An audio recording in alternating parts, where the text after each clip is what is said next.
Hi, everybody. So I'm Angie Rasmussen. I'm here by myself today, which is why it's so quiet. For once, there wasn't a bunch of, oh shit, am I doing this right? Like during the intro, because I was just thinking that to myself and not actually saying it out loud. So Jessica Malati Rivera, my normal co-host, had actual meetings for her actual job, which does in fact pertain to the ongoing Bundabugia virus outbreak.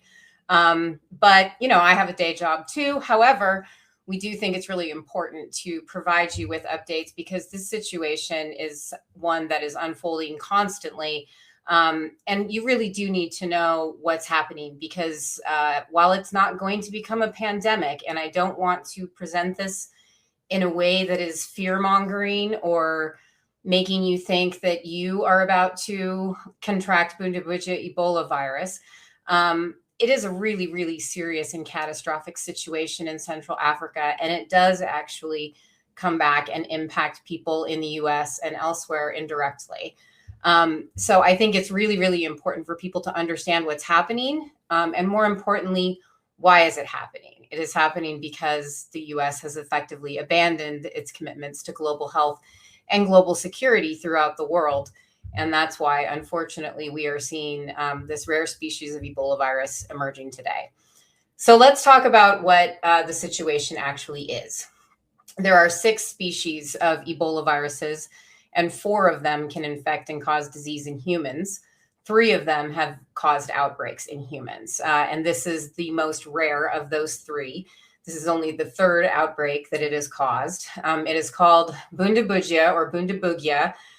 It seems that the hard G team is winning out. So against how I've pronounced this word since I first learned it from somebody who pronounced it with the soft G, I'm going to start saying Bundabugia virus.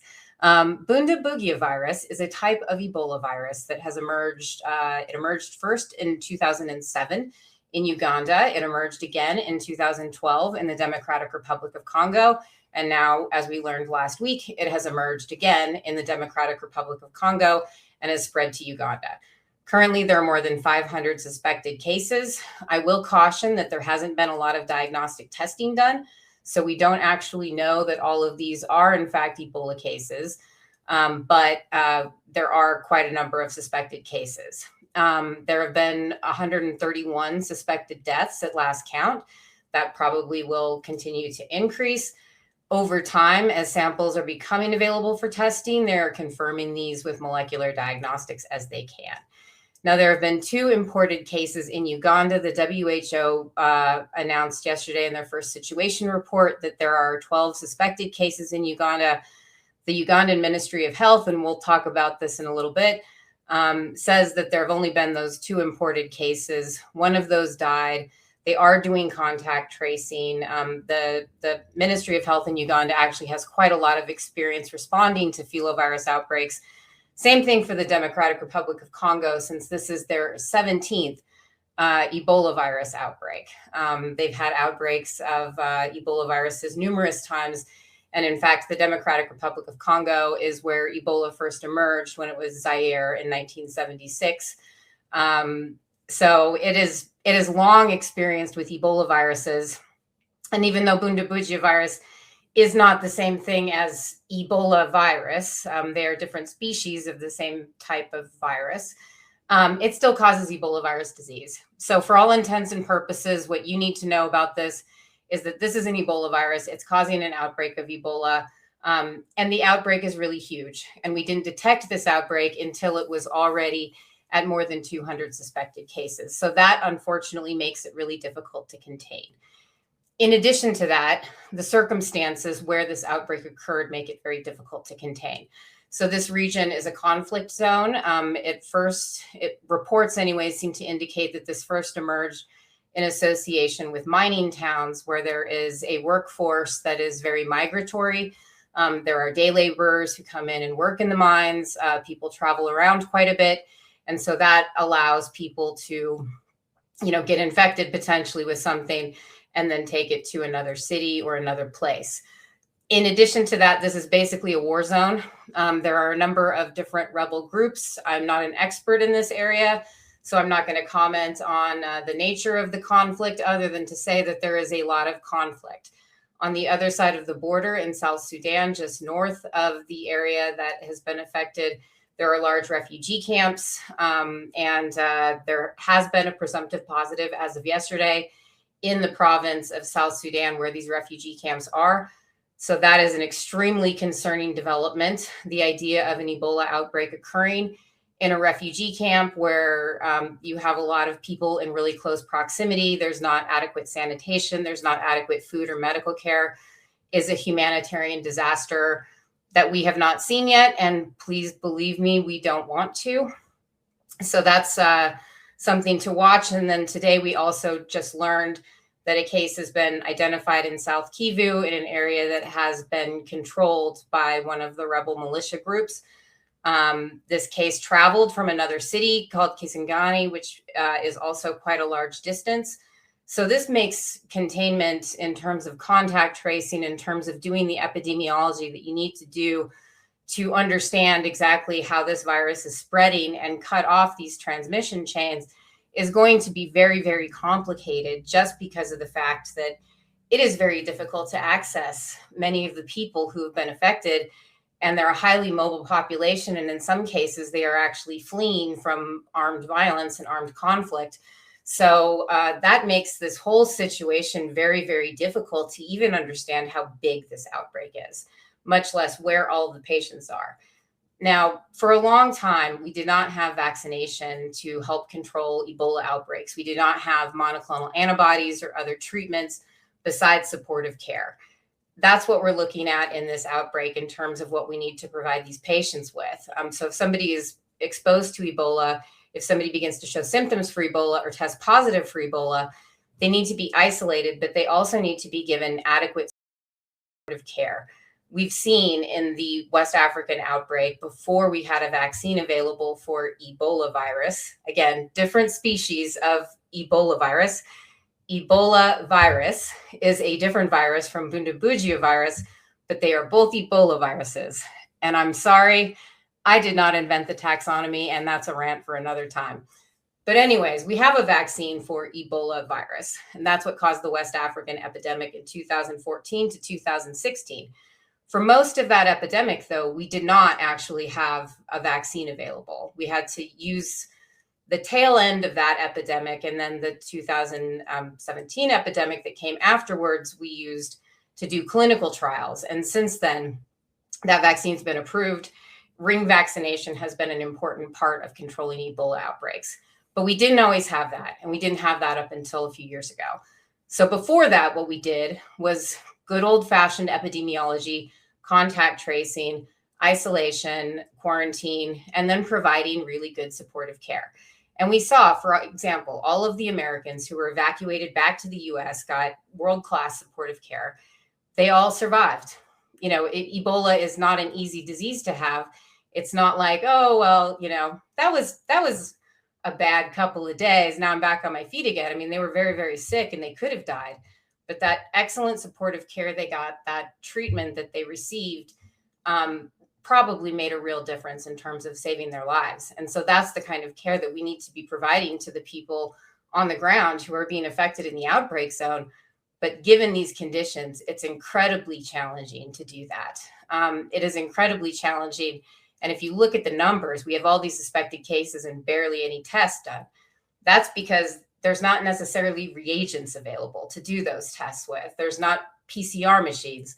There's not machines that are the right kind of PCR machines, because molecular diagnostics these days are often done using these platform systems. And if your virus, which this is, again, a very, very rare virus that won't be detected by other tests for other Ebola viruses, you're not going to detect it. So that means you have to set up entirely new molecular diagnostic systems. And again, this part of the world is very difficult to access. There's a lot of problems with mobility, with moving around. And the biggest problem, I think, is the fact that a lot of the infrastructure and a lot of the resources that the US used to invest in this part of the world are now gone because of the cuts that have occurred at the US Agency for International Development, or USAID. So the gutting of USAID has demonstrably made many places that were already unstable more prone to conflict and violence. It has already begun decreasing life expectancy and increasing the mortality rate of people who live in these areas, precisely because those resources, the investments that USAID made in terms of infrastructure, in terms of training, in terms of providing healthcare to people, are now gone. And they're not coming back. The US has said that, we're fully participating in this, but that's just simply not possible because they've taken all the money away. And on top of that, they've withdrawn from the World Health Organization. Now, a lot of people say, oh, the World Health Organization doesn't know what they're doing, or they screwed up the COVID pandemic, or blah, blah, blah, blah, blah. They didn't acknowledge airborne transmission in time. They've made mistakes, whatever. The WHO is absolutely critically important for coordinating global responses to outbreak emergencies like this. They are composed of human beings, so they're not perfect. Outbreak situations like this are incredibly complex, usually for reasons that are also of human making. So you can't expect the World Health Organization to perfectly respond to everything that happens. It doesn't mean that they don't have a critically important role in organizing responses to this. And historically, the WHO and the US worked closely together to make sure that responses to diseases like this that have the potential to cause death on a global scale, or at least a regional scale, and whether something's going to become a pandemic or not, I think it's still pretty important to take care of it if it's going to potentially kill thousands and thousands of people, even if that doesn't happen to be where I live. So, the World Health Organization in the US really historically have played a critical role in making sure that these outbreaks do get contained before they turn into what this has turned into. Unfortunately, the US claims that we're doing a fantastic job. They said the other day in this really dumb press conference that I listened into that they were going to be putting $13 million towards this response effort. Now, $13 million is not a lot of money. They've since said that it's going to be actually 23 million. So, okay, that's still not a lot of money.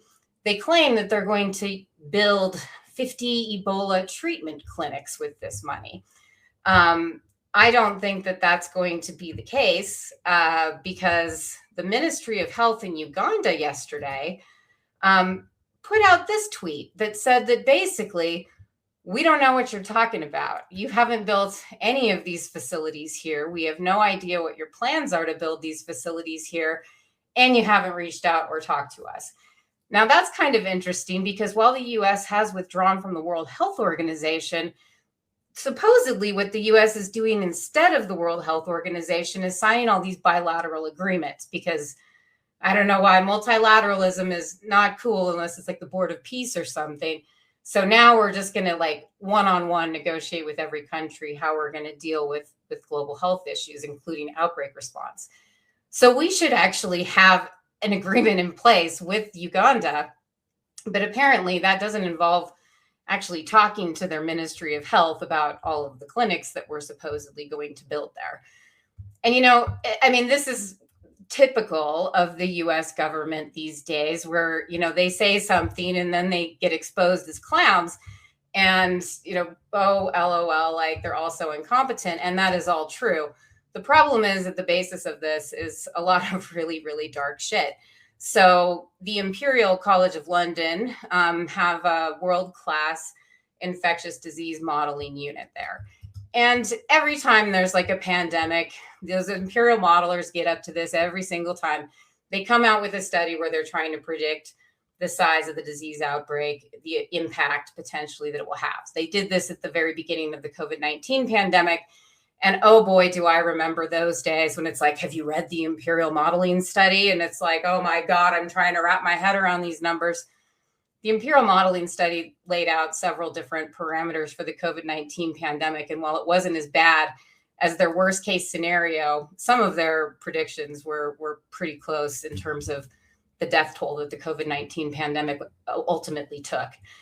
So, their models are always useful, but never right. There's this old saying that Models are always wrong, but they're sometimes useful.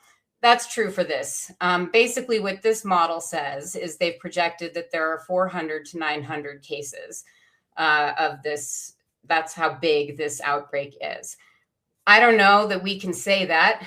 Yesterday, former CDC director Tom Frieden posted, a graph of the trajectory of different Ebola outbreaks, and it shows that this one is practically a straight line, showing that it's accelerating rapidly. But we do have to keep in mind that we just didn't detect this until there were already 200 cases. So given the mobility of the population, the complexity of the environment, that makes it really, really hard to project accurately how many cases there might be, because we just don't actually know where the people who might have been exposed have gone. And to make things worse, a lot of these suspected cases may actually end up not being Ebola. There are a lot of other diseases in this area, including malaria, that can actually look like Ebola. Now, my specialty, and I know I kind of talk about generic virus stuff, but my actual scientific specialty is Ebola pathogenesis. So that is the process by which Ebola causes disease in its host. And I study it from the perspective of the host, because something that my work has shown is that if you take the same dose of Ebola virus and you put it into a bunch of mice that are all mice, they're all the same species, but they're different genetically from each other, the same way that people would be different genetically from each other. We're all the same species, but we're obviously not genetically identical.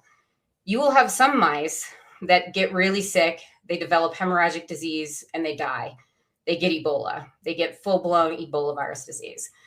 We get some that will die, they'll get sick, no evidence of hemorrhagic disease. And we get some that lose a little bit of weight, they get a little bit sick, and they recover.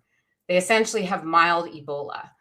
So Ebola, the same virus that can be very, very pathogenic in one host, can actually be fairly mild in another. And that is one thing that I find very fascinating.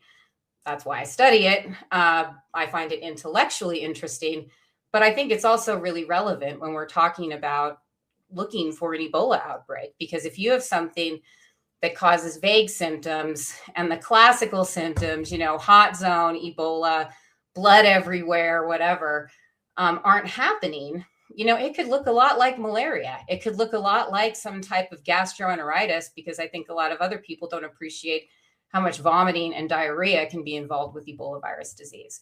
They even changed the name of Ebola hemorrhagic fever to Ebola virus disease to reflect the fact that it's not always hemorrhagic fever in terms of people are bleeding everywhere. Oftentimes the hemorrhagic disease itself is something that you can tell from labs and not necessarily by looking at a person, because Outbreak was not actually a very accurate depiction of Ebola virus disease. So this is a real problem, because we don't know what, just looking at people clinically or hearing their descriptions of their symptoms, we don't know that that's necessarily Ebola. We could have some people who have mild cases of Bundibugyo virus, or we could have people who have cases of malaria, and it's not actually Ebola. There's other hemorrhagic fevers that are endemic to this part of Africa too. So one of the real challenges here is trying to even figure out which of these suspected cases are actually Ebola and which ones are not. And again, in the 2014 to 2016 West African epidemic, the US sent over 3,000 troops to West Africa to help set up actually logistics, provide security for testing facilities so that people could actually get tested and determine whether or not they actually had Ebola. Because if they have malaria or something, you can treat them for malaria, and the treatments for some of these diseases are different.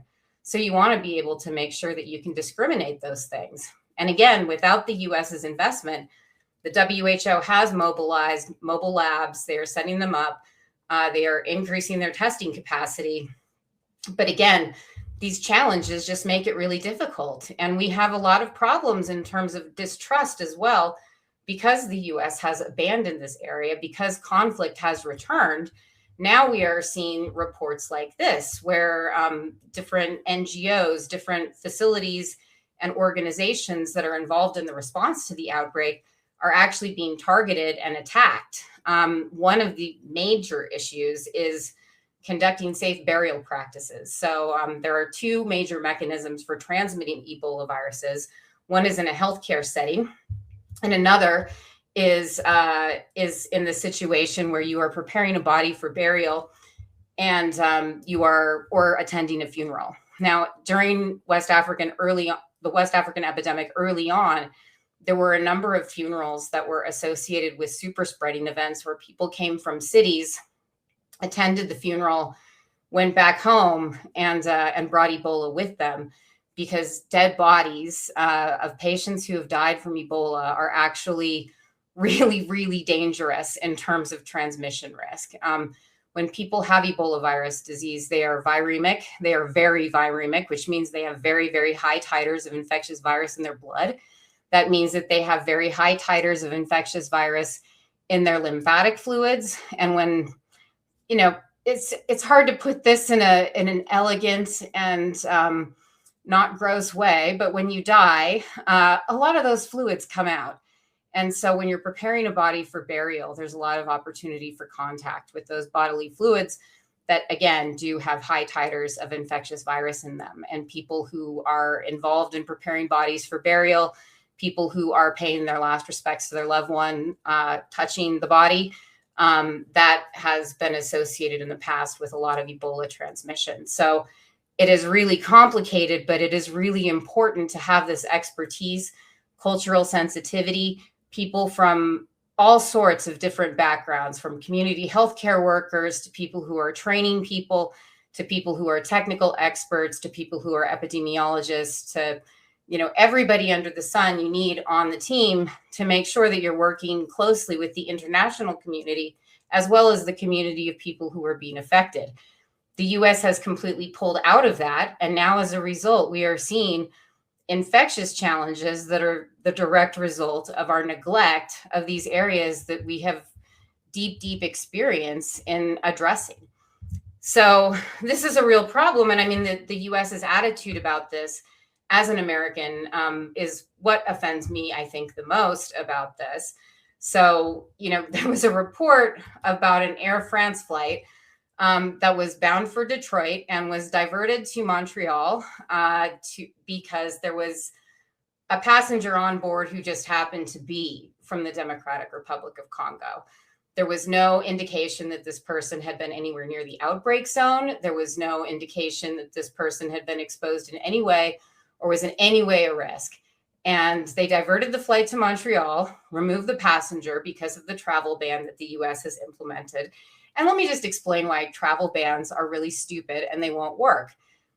Let's pretend that this Congolese passenger did in fact have Ebola or was actually a risk. So they take him, dump him in Canada, which is fine because here in Canada, we have a lot of expertise too. And we're also very polite. So I'm sure he was well taken care of. And I'm sure that there were a lot of sorries given to him.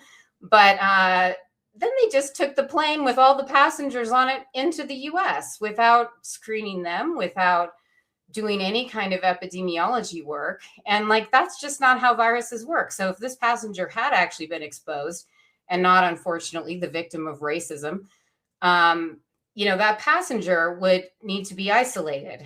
And the people on the plane with that passenger would now be contacts of that passenger, and they would need to be quarantined and monitored in case they develop symptoms. From what I can tell, this plane just went on to Detroit and everybody went through customs as usual and all good. I mean, so basically you're just taking the passenger off because he's got a passport from the DRC. You're not worried about any exposure risk to anybody else. I mean, I think that just goes to show that this is definitely not about concerns that we might bring Ebola into the US. It's about concerns that we might let Congolese people into the US and we don't want them here.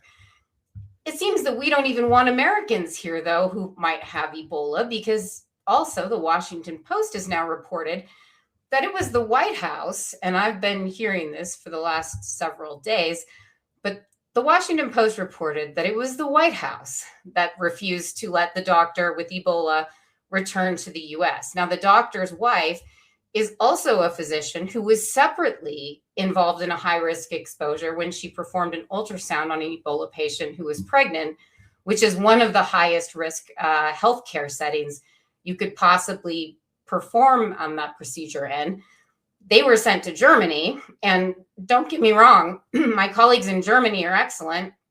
Charity Hospital is a perfectly adequate facility to take them to, but they basically spent a very long time trying to take them there instead of bringing them home to the US, where we have multiple purpose-built facilities for this exact scenario, where this exact scenario saved the lives of many of my colleagues and friends during the West African outbreak when they were evacuated from West Africa.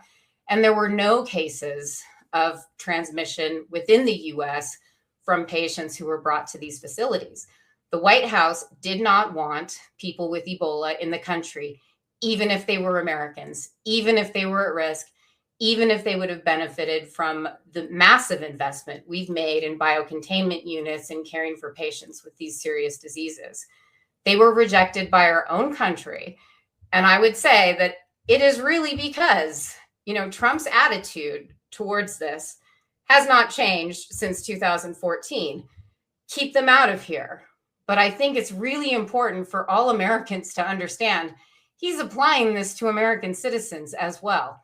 He doesn't want Americans to be brought home should they get Ebola. Now, this doctor was deployed with a Christian medical missionary organization that was providing medical care for people in this part of the world because they believe, according to their Christian beliefs, that it is important to do that. I would agree with that. President Trump is a Christian and talks frequently about his passion for his Christian beliefs and his Christian faith. So one would think that he wouldn't be punishing people for living their Christian values and providing care for the sick in places where they can't afford that and where they don't have access to that kind of treatment because of what the U.S. has done in terms of gutting USAID and foreign aid. So people do be aware. If your government won't want you, if you happen to get one of the worst infectious diseases that you can possibly get, and even though the US is fully equipped to help you, the president just doesn't want you there.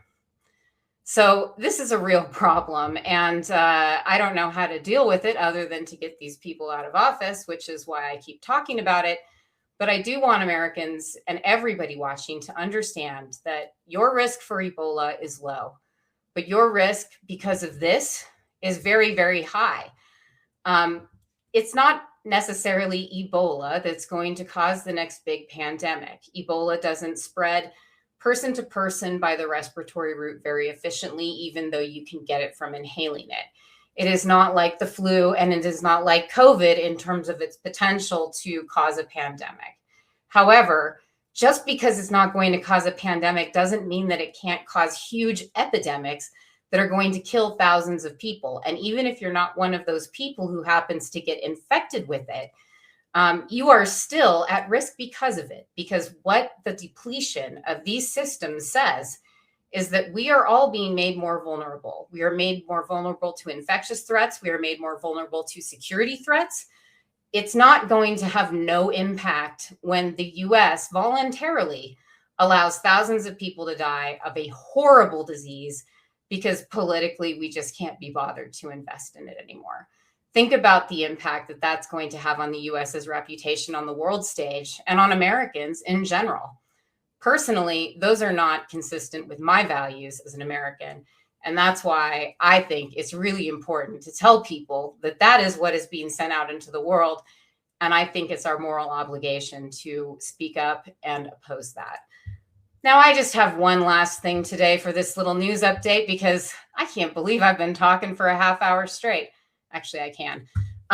But I'm going to try to continue to keep it tight and update focus so I'm not doing any monologues. I'll save that for another time. But I just do want to talk about the misinformation environment that we are in.